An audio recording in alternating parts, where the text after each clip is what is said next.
الحمد لله رب العالمين، والصلاة والسلام على خير خلق الله أجمعين أبي القاسم محمد وعلى أهل بيته الطيبين الطاهرين الذين أذهب الله عنهم الرجس وطهرهم تطهيرا. اللهم صل على محمد وآل محمد. الحمد لله الذي جعلنا من المتمسكين بولاية سيدنا ومولانا أمير المؤمنين علي بن أبي طالب سلام الله عليه، وبولاية أولاده المعصومين سلام الله عليهم أجمعين. تحدثنا سابقا عن مسألة التحول المذهبي وعن مسألة الاستبصار، حركة الاستبصار العالمية، وهي الانتقال من المذهب السني إلى مذهب أهل البيت عليهم السلام. فقلنا الآن في العالم عموما توجد حركة انتقال إلى مذهب أهل البيت عليهم السلام، فهنالك مجموعة كبيرة ركبوا سفينة النجاة وأخذوا يتعبدون الله سبحانه وتعالى طبقا لمذهب أهل البيت عليهم السلام. وأتينا على ذلك بشواهد كثيرة، وقلنا بأن المستبصرين في هذه الأيام يخرجون بأسمائهم الواقعية في وسائل الإعلام، في التلفزيون وفي غرف البالتاك وفي الصحافة، وكل العالم يعرفهم، يعرف أسماءهم ويعرف عناوينهم ويعرف مستواهم العلمي. الطرف الآخر والرأي الآخر يدعي بأنه هنالك مجموعة كبيرة من الأشخاص انتقلوا من مذهب أهل البيت عليهم السلام إلى مذهب الصحابة وأتباع الصحابة، يعني إلى المذهب السني.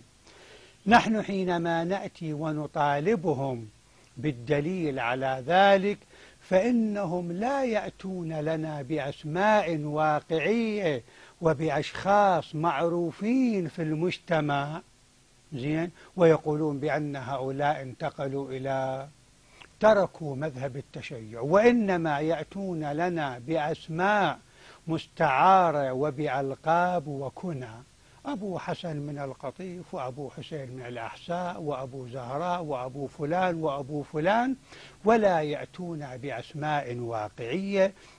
ولم نشاهد في يوم من الأيام أن عالما، أن أستاذا، أن شخصا معينا خرج على الفضائيات وقال أنا كنت شيعيا وأصبحت سنيا، وسبب انتقالي إلى المذهب السني هي هذه النقاط وهذه الأسباب. حينما واجهوا هذا الإشكال وهذه الشبهة عليهم، فإنهم حاولوا دفع هذه الشبهة بخلق شخصية علمية يقولون بأن هذه الشخصية هو مجتهد من مجتهدين الشيعة، من علماء النجف الأشرف. هذا الشخص انتقل إلى المذهب السني، ووضعوا على لسانه كتابا يبين به سبب انتقاله من المذهب الشيعي. هذا الكتاب اسمه لله ثم للتاريخ، وهذا الكتاب كتبوا عليه أنه من تأليف أحد المجتهدين الشيعة في مدينة النجف الأشرف، أحد علماء النجف الأشرف، واسمه سيد حسين الموسوي. هذا الكتاب طبع مرارا وتكرارا، عشرات الطبعات، ووزعت منه ملايين النسخ في كل أنحاء العالم، على أن صاحب هذا الكتاب في الواقع هو ماذا؟ هو مجتهد من مجتهدي الشيعة، وقد ترك مذهب أهل البيت عليهم السلام وأصبح سنيا. هذا الكتاب طبع قبل تقريبا 8 سنوات، وقام بعض شباب الشيعة برد هذا الكتاب وبيان الأكاذيب الموجودة في هذا الكتاب. ونحن تصورنا أن المسألة قد انتهت، وأن هذا الكتاب قد فضح وعرفه الناس، وعرف الأكاذيب الموجودة فيه، وأن صاحب هذا الكتاب ليس شخصية واقعية ولا وجود لها في الخارج، وإنما هو شخصية وهمية.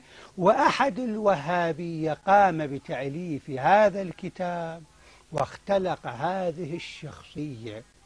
ولكن من المؤسف الذي نشاهده في هذه الأيام أن أحد المحسوبين على رجال العلم، أحد المحسوبين على العلم والعلماء، ويخرج في إحدى الفضائيات التي أسست للهجوم على مذهب أهل البيت عليهم السلام، ويعيد هذه الأكذوبة، ولا نقول شبهة ولا نقول إشكال، يعيد هذه الأكذوبة ويدعي بأن أحد علماء النجف، أحد المجتهدين في مدينة النجف الأشرف، قد ترك التشيع وأصبح سنيا، وهذا الشخص اسمه سيد حسين الموسوي، وألف كتابا في ذلك سماه لله ثم للتاريخ. نحن في الواقع نتعجب ونستغرب من هؤلاء، من هكذا شخصية محسوب على العلم والعلماء يأتي ويعيد هذه الأكذوبة في الواقع. الظاهر أن الجماعة قد أفلسوا، ما عندهم أشياء علمية يطرحونها على الساحة، فأخذوا يكررون الأكاذيب. نحن نثبت لكم الآن كذب هذا الكتاب من خلال المعلومات التي أوردها مؤلف هذا الكتاب، وهو أحد الوهابية. الذي يكذب قد لا ينتبه لنفسه ماذا قال قبل عدة صفحات، حتى يأتي بعد عدة صفحات ويكتب معلومات مخالفة لما كتبه في الصفحات الأخرى. من هو مؤلف هذا الكتاب؟ كتب عليه تأليف السيد حسين الموسوي. نحن نقول هذا شخصية وهمية. حينما طبع الكتاب استشكلنا عليهم بأن هذا الشخص لو كان شخصية واقعية فليظهر أمام العالم، فليظهر في وسائل الإعلام حتى يراه الناس ويقتنع به. الدكتور محمد التيجاني السماوي التيجاني حينما ألف كتابه ثم اهتديت، وذكر فيه قصة انتقاله من المذهب السني إلى المذهب الشيعي، ذكر قصة استبصاره، قالوا هذا شخصية وهمية، طعنوا فيه. ولكنه حينما خرج في الفضائيات أثبت شخصيته وألقمهم حجرا، فعند ذلك لا أحد يستطيع يقول بأنه شخصية وهمية، لأنه خرج بنفسه، بشكله، باسمه، بعنوانه، فعند ذلك عرف الناس بأن هذا الشخص ليس شخصية وهمية. هذا الشخص سيد حسين الموسوي واقعا إن كان من علماء النجف، وإن كان من المجتهدين في النجف كما يصرح هو، فعليه أن يخرج ولو لمرة واحدة في فضائياتكم. لا نقول فليأتي في فضائياتنا حتى يعرف الناس ماذا؟ بأنه شخصية واقعية. ما هو اسم هذا الشخص؟ كتب على الكتاب بأنه سيد حسين الموسوي. في هذا الكتاب هو يصرح، يعني الذي ألف هذا الكتاب تارة يقول أنا اسمي سيد حسين، وتارة يقول هذا ليس اسمي الواقعي، وإنما اسمي شيء آخر، لدي اسم آخر، وأنا لم أضع اسمي على هذا الكتاب.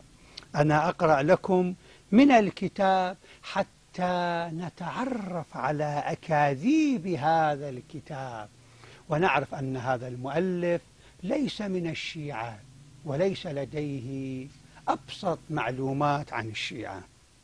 هو يقول في الصفحة 101: توفي أحد السادة المدرسين في الحوزة النجفية، يقول: فغسلت جثمانه. سيد حسين المختلق صاحب هذا الكتاب يقول: فغسلت جثمانه مبتغيا بذلك وجه الله، وساعدني في غسله بعض أولاده، فاكتشفت أثناء الغسل أن الفقيد الراحل غير مختون. كيف عرف أنه غير مختون؟ وهل يجوز النظر إلى عورة الميت؟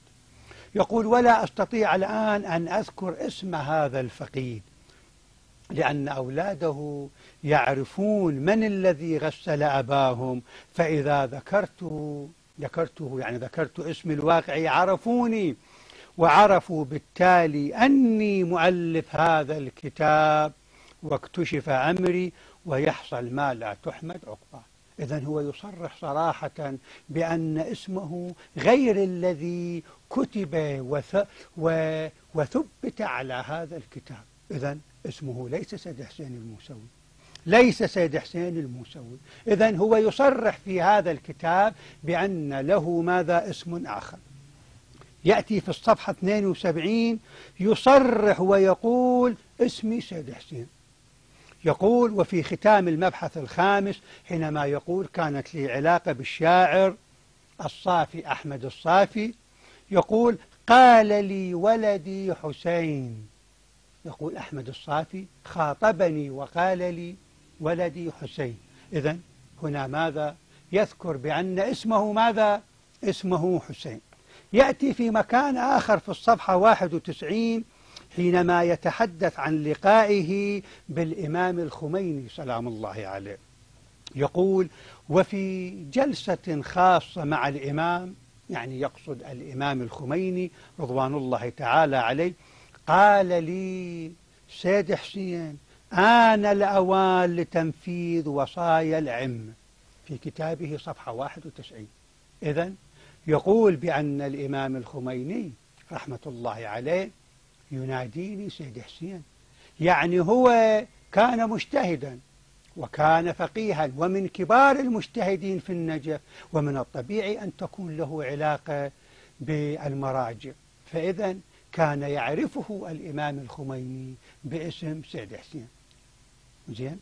إذن في مكان من هذا الكتاب يصرح بأن اسمه ليس هذا الذي وضع على الكتاب، وإنما اسمه اسم آخر. في موضعين من الكتاب يصرح بأن الشاعر أحمد الصافي كان يناديني سيد حسين، ويصرح بأن الإمام الخميني رضوان الله تعالى عليه كان يناديني باسم سيد حسين. إذن ما هو اسمه الواقعي؟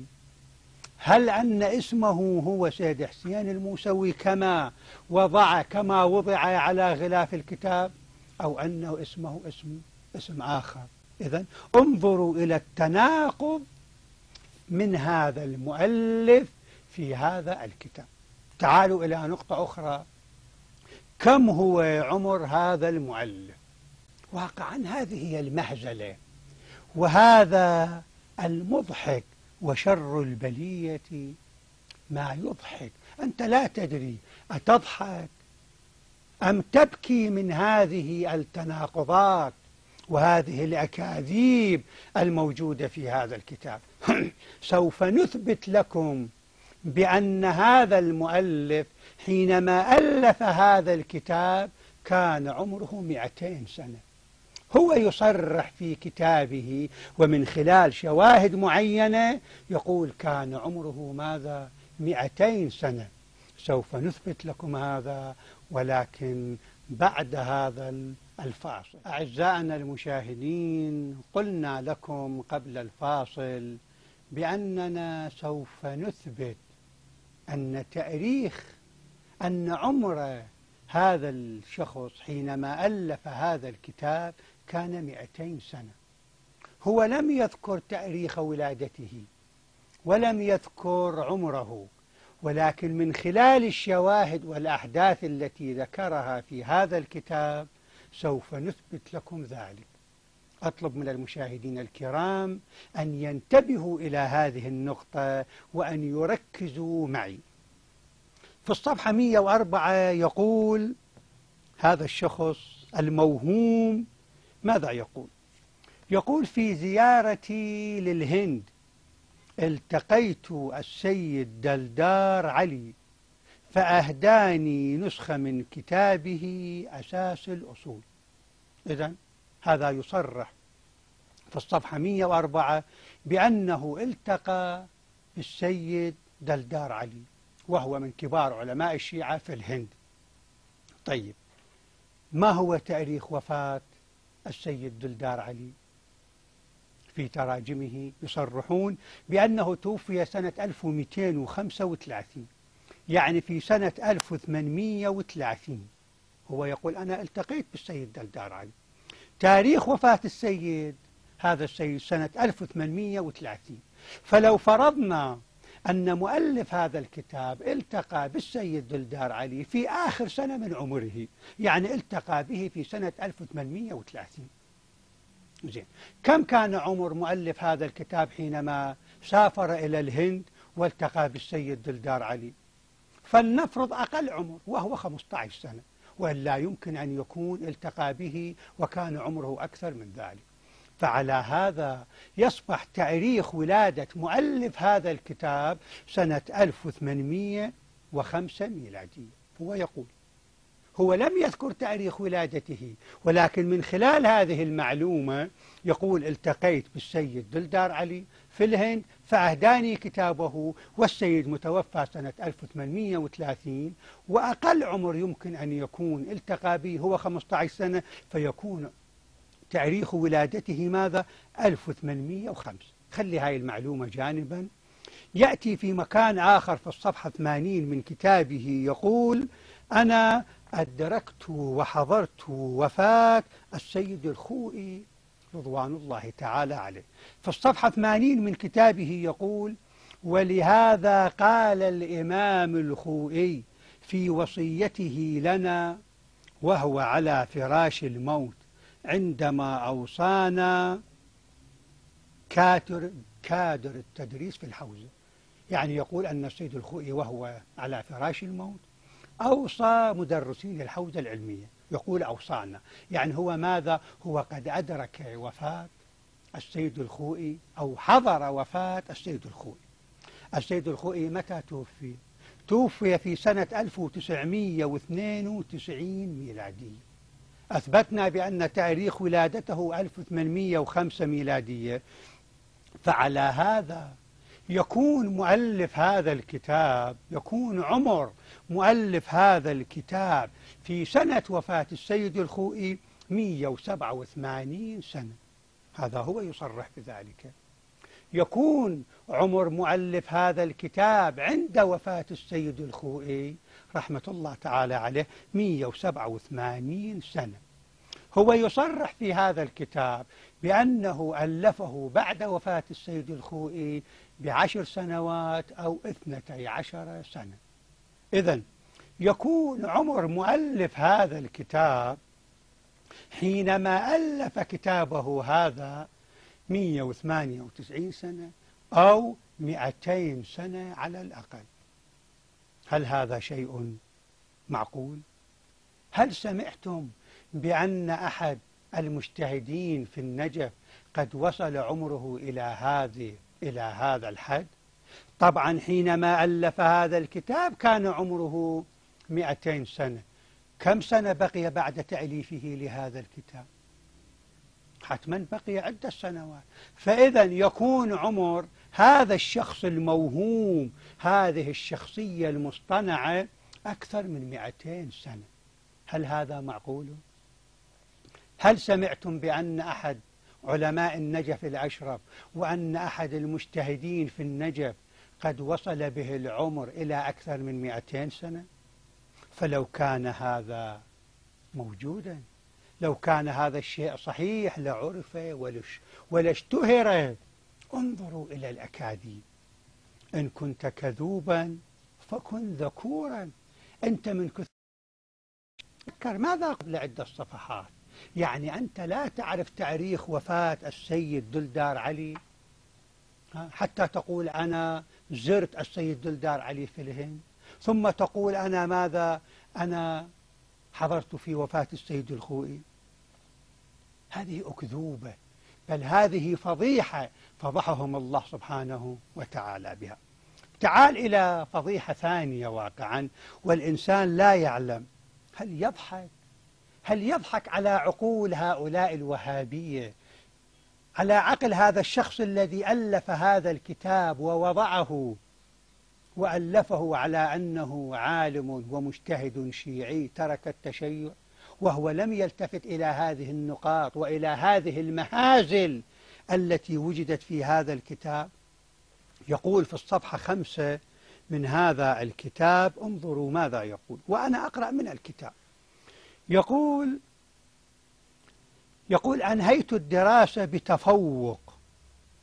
انظروا، بتفوق، هذه الكلمة دعونا نركز عليها. أنهيت الدراسة بتفوق حتى حصلت على إجازتي العلمية في نيل درجة الاجتهاد من أوحد زمانه سماحة السيد يقول السيد محمد الحسين كاشف الغطاء زعيم الحوزة العلمية. هذا المؤلف لو كان شيعيا لم يعبر عن الشيخ محمد حسين كاشف الغطاء بكلمة السيد، لأن الشيعة يميزون بين السيد والشيخ. الآن دعنا من هذه النقطة. هو يقول أنا حصلت على درجة الاجتهاد بتفوق من زعيم الحوزة العلمية الشيخ محمد حسين كاشف الغطاء. طيب تعالوا إلى تاريخ ولادة الشيخ كاشف الغطاء. تاريخ ولادته سنة 1877، وبدأ بتدريس البحث الخارج الشيخ كاشف الغطاء سنة 1897 ميلادية. لو فرضنا أن مؤلف هذا الكتاب حضر في السنة الأولى لبداية الشيخ بتدريس البحث الخارج، يعني بمجرد أن بدأ الشيخ كاشف الغطاء بتدريس البحث الخارج هذا الشخص حضر عنده. يحتاج الشخص أقل شيء إلى 5 سنوات لنيل درجة الاجتهاد. فعلى هذا يكون عمر مؤلف هذا الكتاب حينما حصل على درجة الاجتهاد عمره 97 سنة. يقول حصلت على الاجتهاد بتفوق. هذا هو التفوق، يعني عمره 97 سنة وماذا؟ وهو حصل على درجة الاجتهاد. أليست هذه هي مهزلة؟ تعال إلى أكذوبة أخرى. يقول في الصفحة 72 من هذا الكتاب في ختام مبحث الخمس يذكر علاقته يقول بالسيد الشاعر الصافي. يقول لا يفوتني أن أذكر قول صديقي المناضل الشاعر البارع المجيد أحمد الصافي النجفي. يقول رغم فارق السن بيني وبينه إذ كان يكبرني بنحو 30 سنة. يصرح يقول أحمد الصافي كان صديقي الشاعر ولكنه أكبر مني ب30 سنة. تاريخ ولادة الشاعر أحمد الصافي سنة 1895 ميلادية. نحن أثبتنا تاريخ ولادته 1805 سابقا. زين، هو يقول أحمد الصافي أكبر مني 30 سنة، وأحمد الصافي تاريخ ولادته 1895. فعلى هذا يكون تاريخ ولادة صاحب هذا الكتاب 1925. هو قبل قليل وقبل صفحات يقول أنا التقيت بالسيد دلدار علي، ونحن أثبتنا بأن تاريخ ولادته سنة 1805 ميلادية. الآن هو يصرح بأن أحمد الصافي أكبر مني 30 سنة وتاريخ ولادة أحمد الصافي سنة 1895. فإذا على هذا يكون تاريخ ولادة صاحب هذا الكتاب 1925. أليس هذا تناقضا؟ أليست هذه في الواقع مهزلة؟ في مرة يقول أنا التقيت بالسيد دلدار علي ويكون تاريخ ولادته 1805، فيكون تاريخ ولادته 1805 ميلادية. الآن يقول أحمد الصافي أكبر مني 30 سنة، فيكون تاريخ ولادته ماذا؟ 1925. انظروا، حبل الكذب قصير. من مهازله الموجودة في هذا الكتاب التي واقعا تضحك الثكلى، يقول إن أهل مدينة الثورة في بغداد كانوا يقلدون السيد البرجردي، السيد حسين البرجردي المرجع في قم. يعني أهل مدينة الثورة في بغداد كانوا يقلدون المرجع السيد البرجردي الذي كان ساكن في مدينة قم. طيب، هل كانت مدينة الثورة موجودة في زمن السيد البرجردي؟ السيد البرجردي ولد 1293 ميلادي، 1293 هجرية. زين، أصلا مدينة الثورة لم تكن موجودة في ذلك الوقت في زمن السيد البرجردي. انظروا إلى الكذب، انظروا إلى التدليس. هل هذا عالم شيعي؟ يقول أنه درس أصول الكافي عند السيد الخوئي في البحث الخارج. وهل أن علماء الشيعة يدرسون أصول الكافي في البحث الخارج؟ يدرسون الفقه والأصول. الذي يطالع هذا الكتاب بدقة ويلاحظ التواريخ والمهازل يصل إلى اليقين بأن مؤلف هذا الكتاب ليس من الشيعة وليس من علماء الشيعة، بل ليس من شباب الشيعة، وليس لديه اطلاع قليل على تواريخ الشيعة، على علماء الشيعة، على عقائد الشيعة. نعم، أنا أطلب من العقلاء من الوهابية إذا أرادوا أن يستشكلوا على الشيعة يستشكلوا بإشكال علمي، لا أنهم يأتون بمهازل، لا أنهم يأتون بفضائح فضحهم الله سبحانه وتعالى أمام الناس. المنصفون من إخواننا من أتباع مدرسة الصحابة والعقلاء منهم، والكثير من إخواننا العقلاء من أتباع مدرسة الصحابة لم يقبلوا بهذا. حتى الكثير من الوهابية لم يقبلوا بهذا الكتاب لأنهم اطلعوا على ما فيه من التناقضات.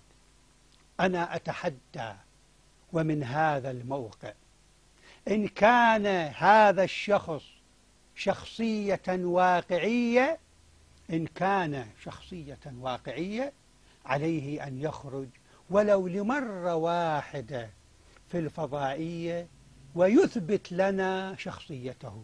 من هو هذا السيد حسين الموسوي الذي هو من علماء الدين ومن المجتهدين؟ إن كان واقعا هو شخصية واقعية عليه أن يظهر ولو لمرة واحدة، ولكنه لا يظهر. أنا أقول بصراحة لا يظهر لأنه ليس له وجود لهذا الشخص، ليس له وجود أصلا وأبدا، ليس له وجود. وما هذه إلا أكذوبة، وما هذه إلا واقعا مهزلة قام بها أحد الوهابية وألف هذا الكتاب باسم أحد علماء الشيعة، ألفه باسم أحد علماء الشيعة.